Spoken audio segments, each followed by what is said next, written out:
वैसे तो अब चुनाव के सिर्फ 2 ही चरण बचे हैं, लेकिन इन 2 चरणों में भी इंडी गठबंधन के साथ बड़ा खेला पीएम ने किया है। पीएम मोदी को 400 सीटों तक पहुंचाने वाली वो फौज आ गई जिस फौज की काट इंडी गठबंधन के पास नहीं। ये फौज है महिला वोटर्स की। महिला वोटर्स के साथ पीएम मोदी का अलग ही एक इमोशनल कनेक्ट रहा है। आज यही कनेक्ट वाराणसी में पीएम मोदी के एक कार्यक्रम में दिखा, जो कार्यक्रम खास तौर पर नारी शक्ति से संवाद के लिए। पीएम मोदी और इस चुनाव के महिला वोट फैक्टर के कनेक्शन के बारे में आपको विस्तार से बताऊं, लेकिन पहले देखिए कि किस तरह से वाराणसी में आज इस कार्यक्रम में पीएम मोदी की एंट्री हुई और वहां हजारों महिलाएं इकट्ठा थीं। देखिए वहां माहौल कैसा था।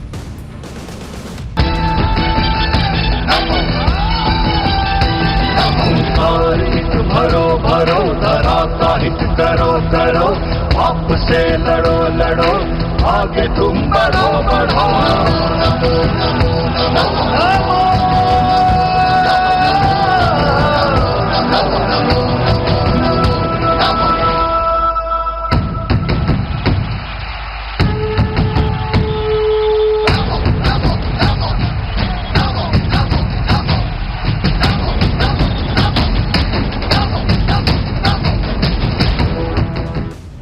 वाराणसी में यह नारी शक्ति संवाद कार्यक्रम खास तौर पर महिलाओं के लिए आयोजित किया गया।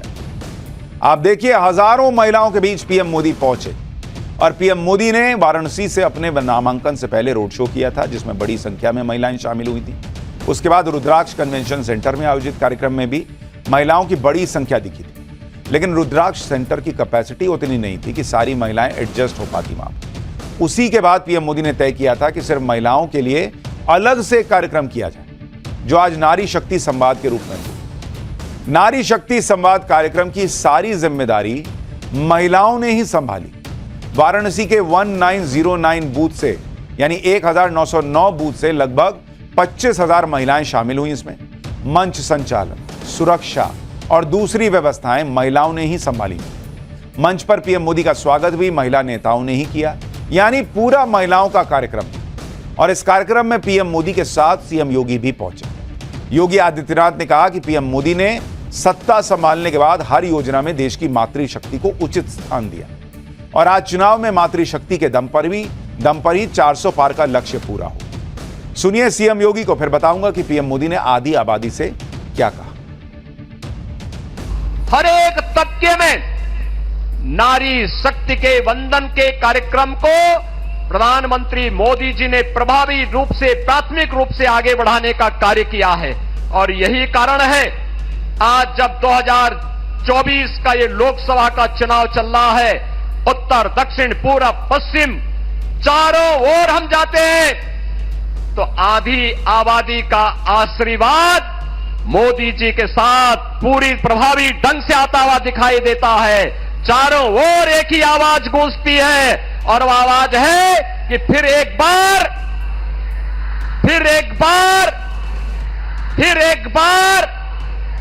अब की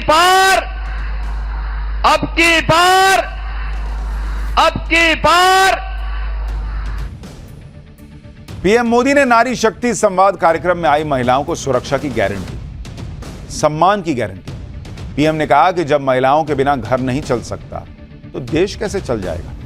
पीएम मोदी ने यह भी कहा कि बनारस के लोग समझदार हैं और जानते हैं कि कांग्रेस और सपा के राज में क्या होता था।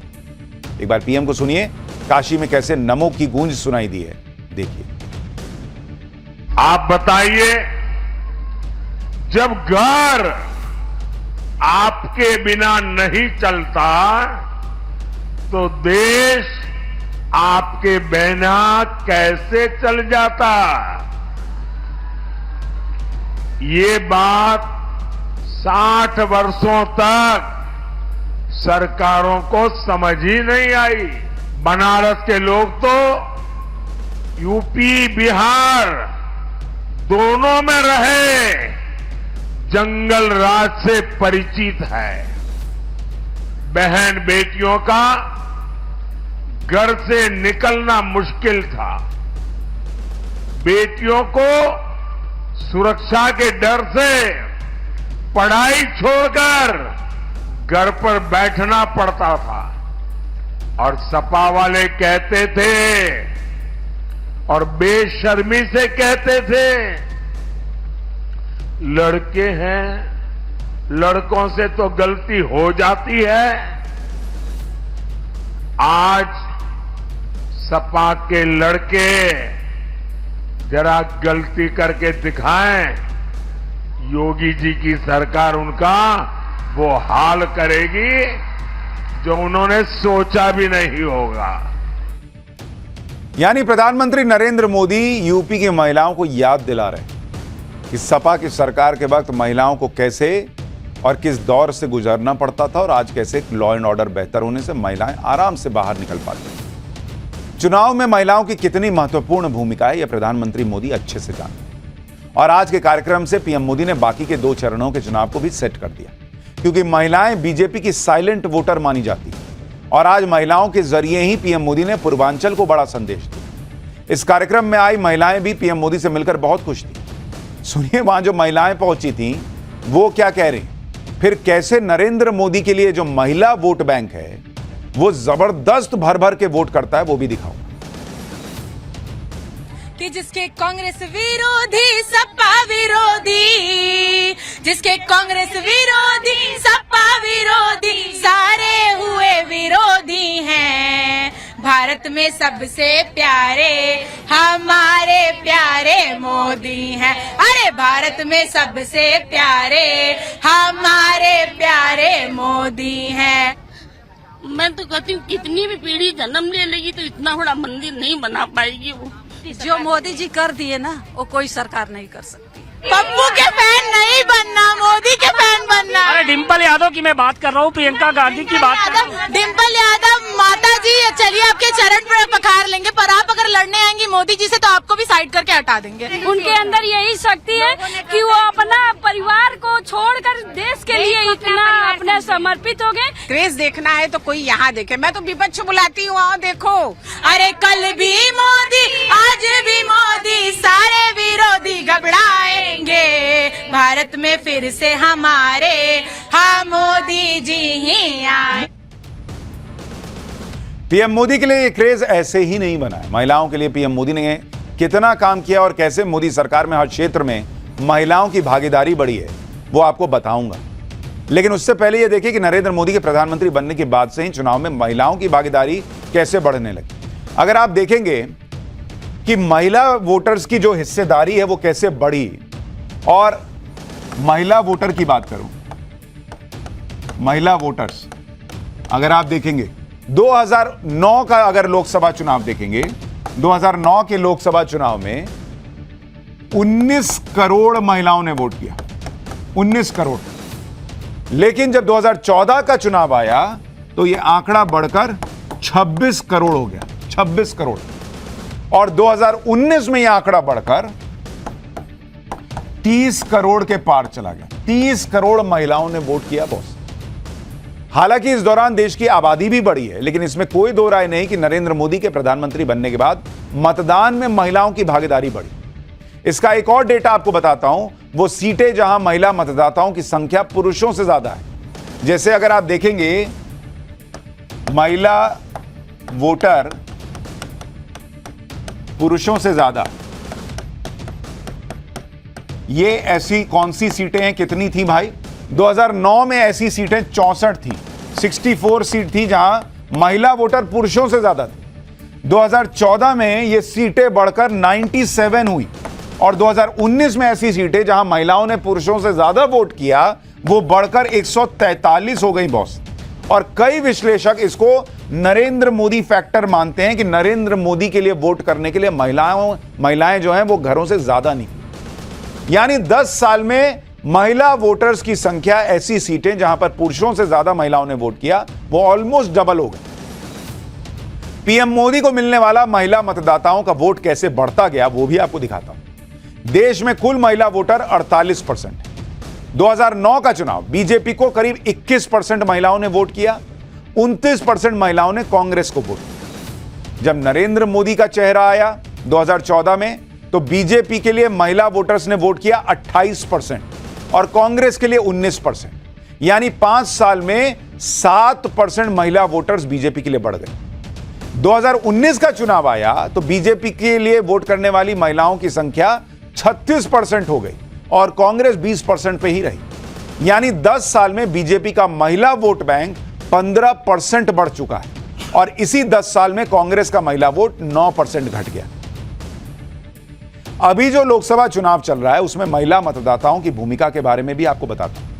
एसबीआई की रिसर्च के मुताबिक 2019 की तुलना में इस बार लोकसभा चुनाव के पहले 4 चरणों में करीब 94 लाख ज्यादा महिलाओं ने वोट किया है।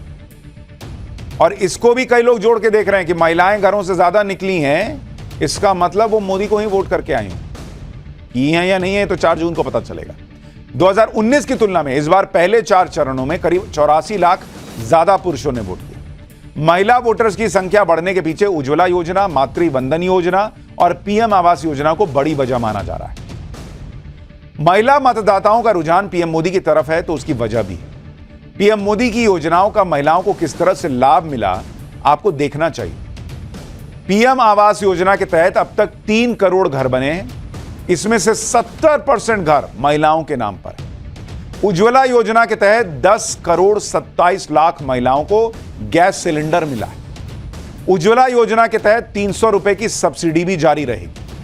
जनधन योजना के तहत खुले बैंक खातों में 56% अकाउंट महिलाओं के हैं।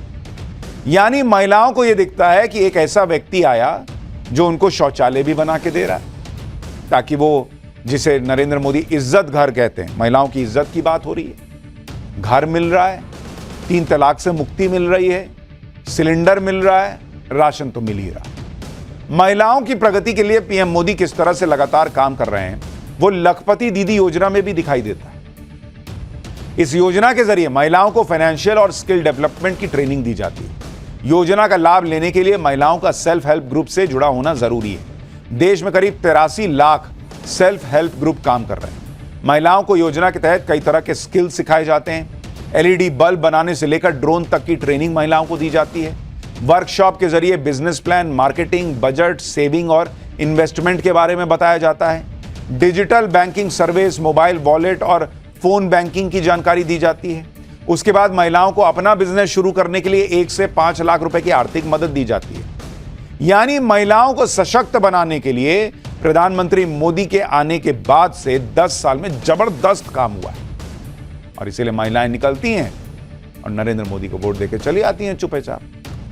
एक तरफ तो महिलाओं के लिए, गरीबों के लिए, आम आदमी के लिए पीएम मोदी के 10 साल के कामों का यह रिकॉर्ड है। दूसरी तरफ विपक्ष ये माहौल बनाता रहता है कि पीएम मोदी तो धर्म के नाम पर वोट मांग रहे हैं, विकास की तो बात ही नहीं कर रहे, गरीब पिछड़ों की बात नहीं कर रहे, नरेंद्र मोदी सिर्फ हिंदू मुसलमान के मुद्दे पर वोट मांग रहे हैं, यही आरोप लगाते हैं। लेकिन इसकी सच्चाई भी क्या है वो आपको दिखाता हूं। 17 मार्च से 15 मई के बीच पीएम मोदी ने जितने भाषण दिए उनकी एक रिसर्च हुई। इसमें पता चला कि पीएम मोदी के 111 भाषण हुए, जिसमें उन्होंने मोटे तौर पर 21 मुद्दे उठाए। भाषण में 21 मुद्दों का जिक्र 655 बार किया गया। इसमें विकास और योजनाओं का जिक्र 133 बार है, यानी 20% से ज्यादा बार इन भाषणों में अपने काम गिनाए हैं नरेंद्र मोदी ने। मोदी की गारंटी, विश्वगुरु, भ्रष्टाचार, इनका जिक्र 120 बार, यानी 18% से भी ज्यादा। गरीब पिछड़ों का मुद्दा 112 बार, यानी 17% बार इसका जिक्र हुआ है। हिंदू मुस्लिम का जिक्र मात्र 60 बार हुआ है, यानी मात्र 9%। यानी विपक्ष जो माहौल बना रहा है कि पीएम मोदी हिंदू मुस्लिम के मुद्दे पर वोट मांगते हैं, उसका जिक्र पीएम मोदी के भाषण में सबसे कम है। और पीएम मोदी खुद कह चुके हैं कि वो हिंदू मुस्लिम की राजनीति नहीं करते, बल्कि मुस्लिम करने वाले जो है ना उनकी पोल खोलते हैं और इसके जरिए विपक्ष को जो छिपा एजेंडा है उसको जनता के सामने रखते हैं। यानी नरेंद्र मोदी को लेकर जो माहौल है वो तो है ही, लेकिन महिला वोटर्स ऐसा माना जा रहा है कि इस बार भी नरेंद्र मोदी के समर्थन में बढ़ चढ़कर बाहर आ रहे हैं।